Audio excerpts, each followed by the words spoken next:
So, do you ever wish that your Apple Watch or any smartwatch for that matter could last more than a day or two on a single charge?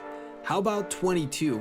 Well, the company Amazfit has released their T-Rex smartwatch, and yeah, the battery is pretty damn good, but it does have its flaws. First, let's talk design. It does resemble that of a G-Shock. It has a nice rugged feel and look to it, and it's kind of grown on me. One thing to note though is that the band does feel a bit flimsy. It's kind of stretchy, but it doesn't take away from the watch.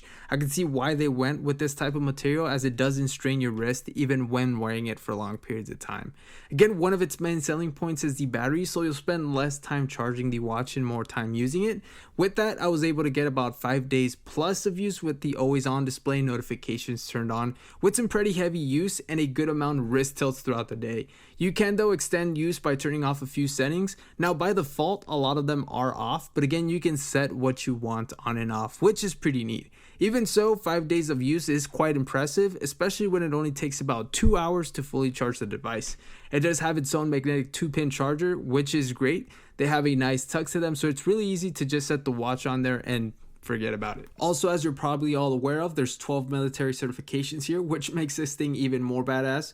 You are covered if submerged up to 50 meters, some cold and heat resistance, Corning Gorilla Glass 3 with a 1.3 AMOLED display, Bluetooth 5.0, and a heart rate sensor that works really well. So as you can see, it's a pretty stacked watch. It also has a built-in GPS. Now I've taken showers with the watch on, spilled water on it, and what Amazfit recommends is to just dry the watch off after it comes in contact with water, just as an extra precaution, but I haven't seen any issues with the watch.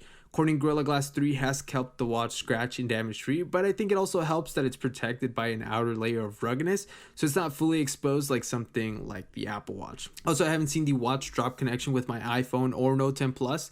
We do get some top of the line Bluetooth 5.0. And as for the heart rate sensor, I've really enjoyed working out with the watch on, as depending on how intense your workout is, it lets you know what heart rate zone you're in, whether you're having an intense workout or a light one. I can definitely see this benefiting some people. Software is simple and good. It's no watch OS, but it does well. It has about 30 watch faces to choose from. That of course need to be downloaded first, then synced over to the watch.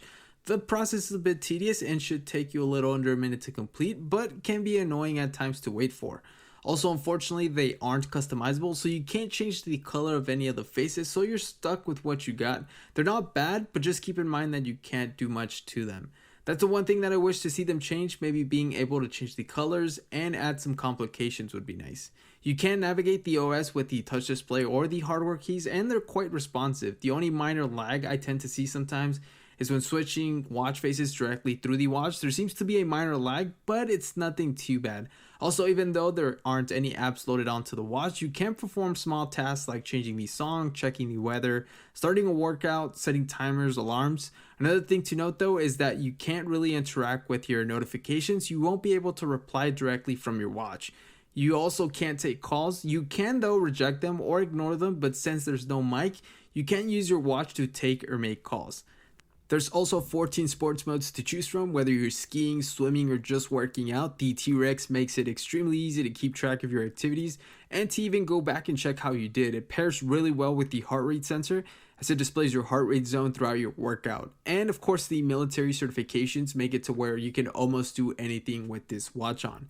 Also, even though the watch has a rugged look and feel to it, it's quite light, so it doesn't become bothersome even after wearing it for long periods of time.